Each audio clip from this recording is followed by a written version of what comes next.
Yeah, go on. Next. Yeah. Here's another transcript.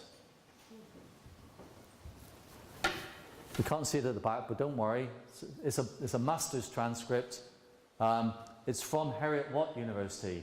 And Heriot-Watt University was the university I was working for in Dubai, because they have a branch campus there. And again, it lists the courses.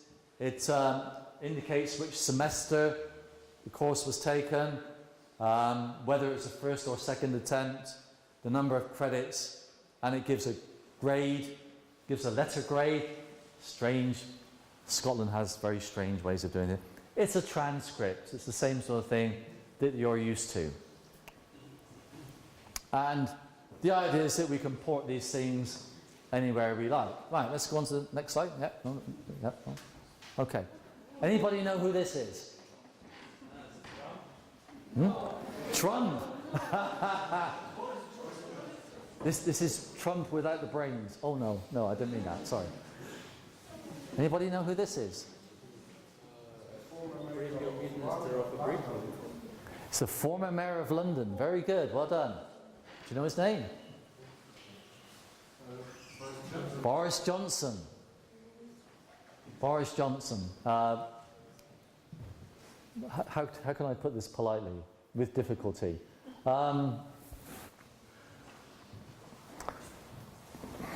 Yeah, okay, I'll be very careful.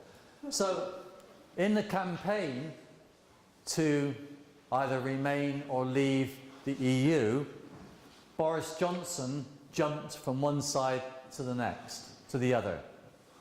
He used to be in favour of the EU. He decided to be against membership of the EU. And he did it for one reason only, his naked ambition to be Prime Minister. It was his own self-interest. This is why Britain is in the mess it's in. It's because of people like him. It's been recorded, oh dear. And David Cameron. Anyway, as part of the campaign, they had a bus. That's the bus. He used to be our foreign minister. And on the bus it said, we send the EU £350 million a week. Let's spend it on the National Health Service. And so people voted to leave the European Union on the basis that that money would all go to the National Health Service. It was a lie. Complete lie. So the people who were campaigning for leaving the EU promised all sorts of things which will never materialize. And the analogy I want to make is that the Bologna Accord promised all sorts of things. It was well-intentioned, unlike this man. It was well-intentioned, but a lot of them didn't materialize. So here, looking at that process of defining modules, here are some of the really, what I think are the good things about them. It established a common currency. So in the days before, in Newcastle we had modules, then somebody would study for many, many hours.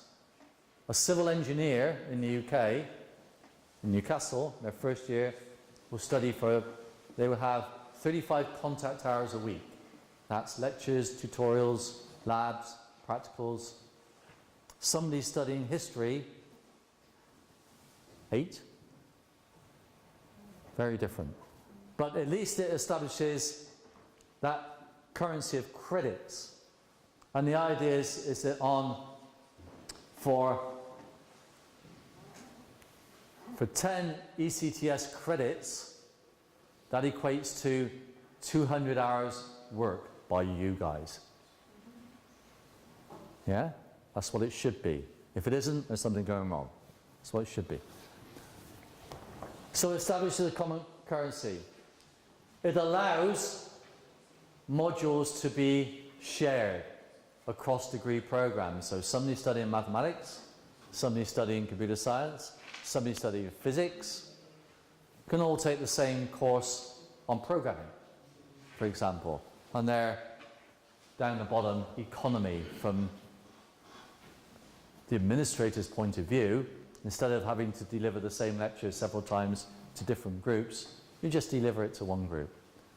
In Newcastle we have marine engineering, electrical electronic engineering, chemical engineering, mechanical engineering, civil engineering. And all of the engineers take a common mathematics course. There are about 500 students take it. But we don't have to repeat it. Portability, and this is the crucial thing, is that I can, if I've studied one semester in my country for so many credits, I've got grades on the ECTS scale, then I can transfer that to another university and I can just carry on. In principle. These are all great ideas. Yeah? Fantastic ideas.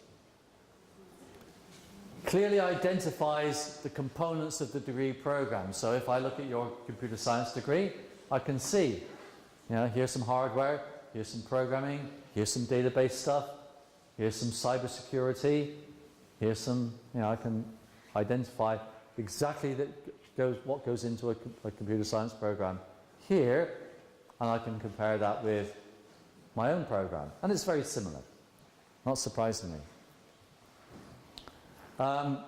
Typically, you have to achieve a minimum standard in all of those components. Yeah? You have to pass programming. There might be, I don't know, do you have some level of compensation that you can, or do you have to pass each course individually? Each course individually, okay. In Newcastle we have a little bit of compensation. If you don't quite pass one course, but you do really well in another one, then we'll say, yeah, all right, we'll let you off. But essentially, you have to pass each component.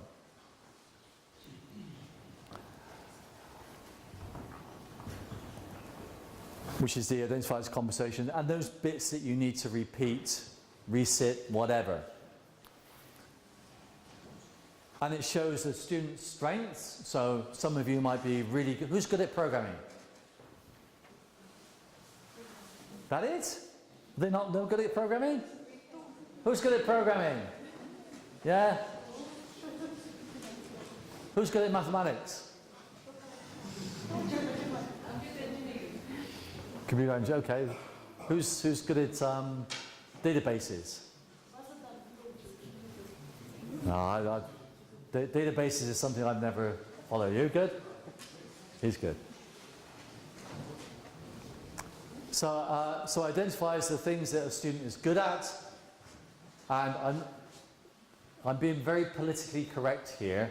I'm not supposed to say weaknesses. These are development opportunities, not weaknesses.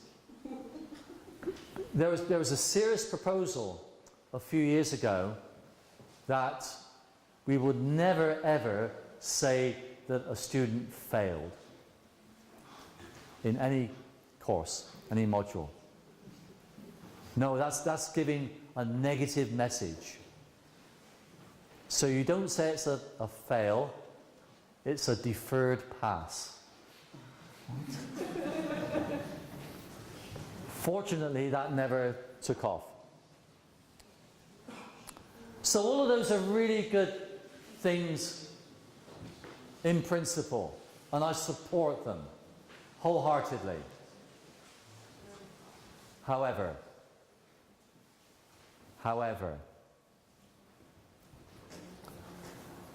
putting 500 engineering students into one class, it's enormous. And you'll be having students studying mathematics whose subject is civil, mechanical, electrical, marine, chemical engineering. And what they would like to know is, how does it matter to me?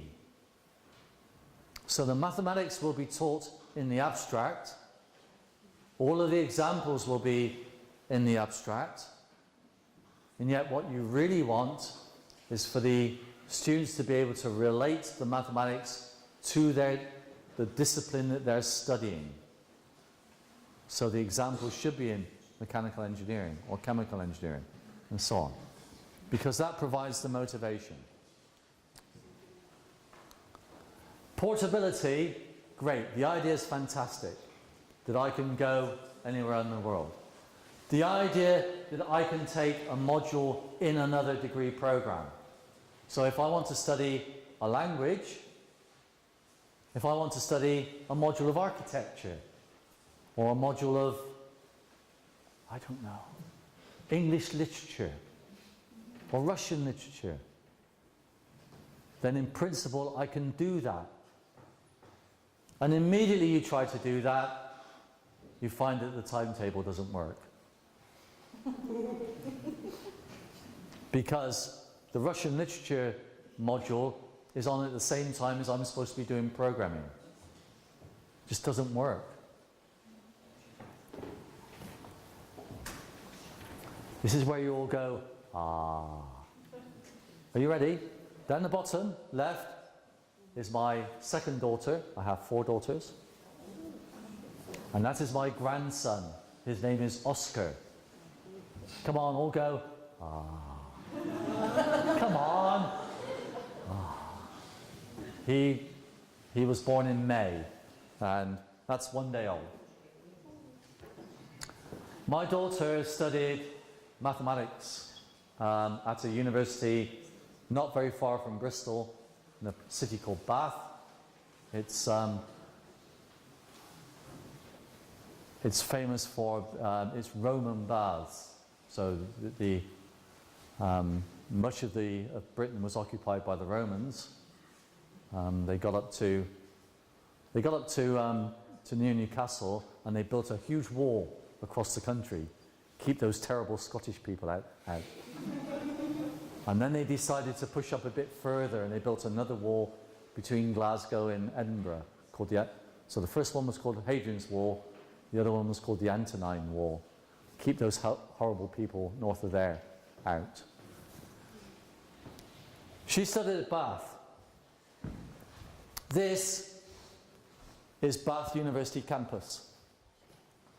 And they have, I don't know, about 15,000 students. It's outside the city of Bath, up on a hill. This lovely green, very, very nice campus. It's a relatively new university. It was established in the 1960s. So it's fairly modern. She studied there for 2 years, and then she went to the States to study there for a year. And the place she studied at was Penn State University. Pennsylvania State University. That's it there. Penn State University has 50,000 students on 20 campuses. This is the largest campus. There are 40,000 students on that campus. It's so big, it has its own airport. I am not joking. It has its own airport. State College Airport in Penn State. And before she went to, so her third year of her 4-year degree, she did a, why is that, no, I won't explain. It's a 4-year degree, just take that. Her 3rd year, she studied at Penn State. And before she went, she had to try to work out which courses she would study there, based on the ones that she studied at Bath. And of course, it didn't match. In my university, we teach databases in 2nd year. In many other programs, they teach it in 1st year. So there's a mismatch of our degree programs. So the idea that you can just go and study somewhere else and slot in just doesn't work. It's okay, fine. We will ask her, we will give her a quiz at the end. What is my grandson's name? Yeah, you better tell her.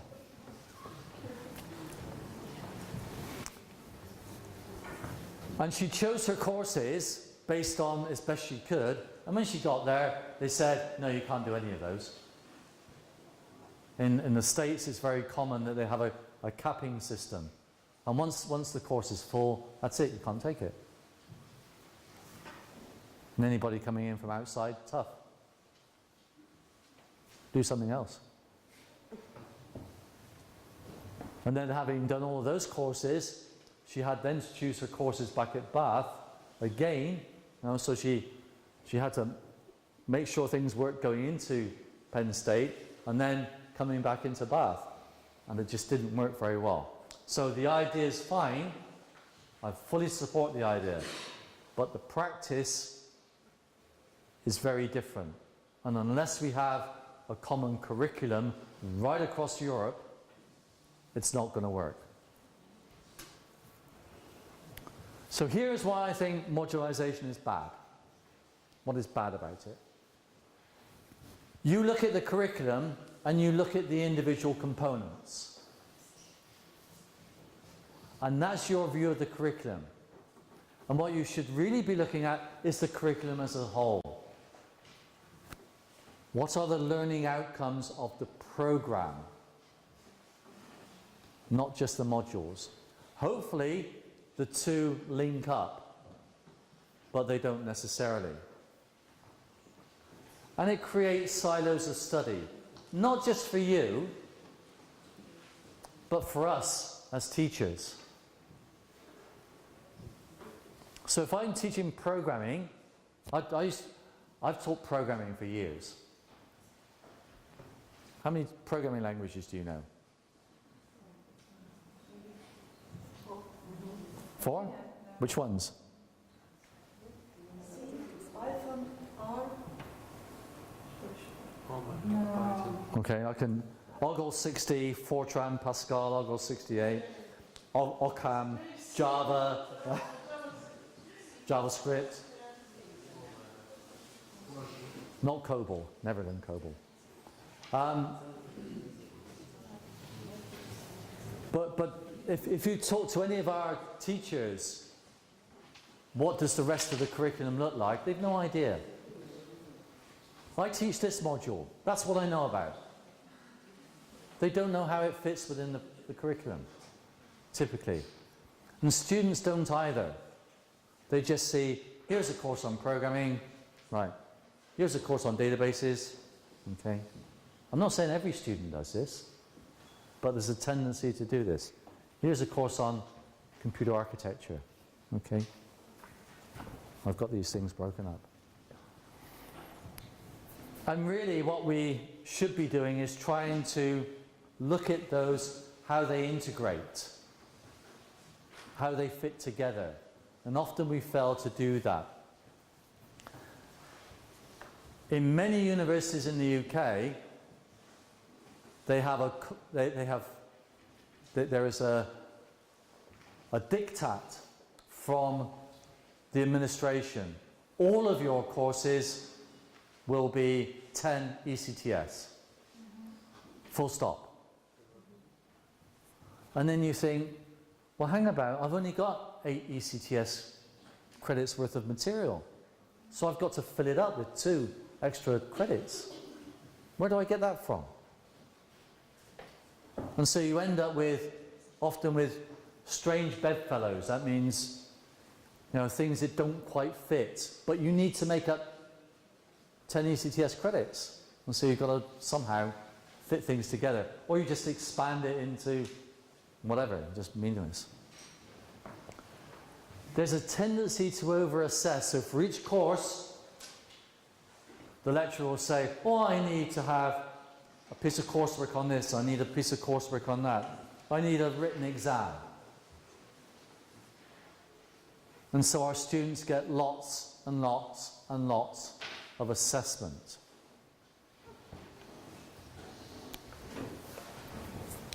Students will take they'll take that mathematics course in the first year, and then they'll forget all about it.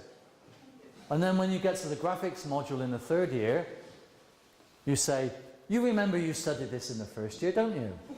And they say, no. Completely forgotten it. They didn't understand why they needed it then. Now, I need that? Really? It's too late. It's gone. Why didn't you tell me then?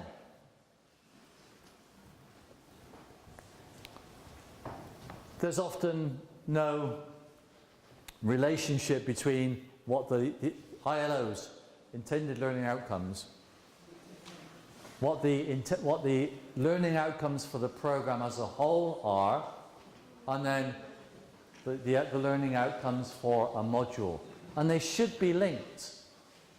Why are you studying this? Because this is how it relates to the program. And often, I'm sure things are much better here. I'm just talking about Newcastle. And this is the key one that is gaining popularity in the UK, synoptic assessment. And synoptic assessment is where you have assessment not just in this course, or that course, or that course, but assessment right across the piece. And because of the way you've broken things up, people say, no, you can't do that. No, no, no. No. Your assessment has to be within that module. It has to be within that module. And you say, no, but I want to do it across the piece. No, you can't do that. And so what I want to do is just get away from that. One more. I'm nearly finished. So what I would like to do is to get rid of taught modules altogether. Crazy. Crazy, man. No. And instead I would bring in assessment modules. So your modules will be, in this module, we're going to do this piece of assessment,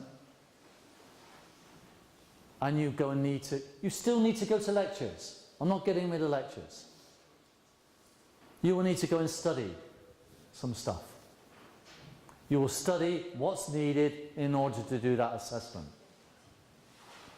So you will understand why you're studying it.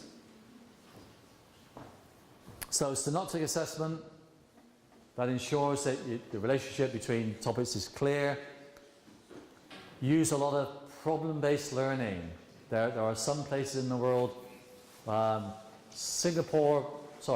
Republic Polytechnic in Singapore. All of their learning is by problem-based learning. They don't have any formal lectures at all. I wouldn't go that far. They get together in groups, they're given a problem, they have a tutor, and the tutor will say, go away and read about that. Go and access this piece of information on the internet. Come back and we'll discuss it. So use blended learning more. I asked Ina before, we had a look around the library, and we saw some books on programming. And Ina said, oh, people prefer to find stuff on the internet. That's where they learn their programming. There's so many good resources out there on YouTube that can be used to support student learning. And the idea is that at the end of the day, you have a portfolio of evidence, not a transcript. You have here's a project I've worked on, here's another one, here's another one. A whole portfolio of evidence that you can take to an employer and say, this is what I can do. It's not just about knowledge, it's about skills. And you have demonstrated those skills. There is a university near Newcastle, Sunderland, where in the first year they have one course, running across 2 semesters. One course.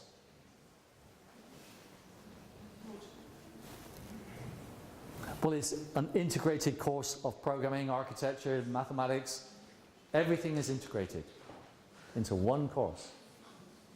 At Abertay University, it's in Scotland, it's in Dundee, at the end of the first year,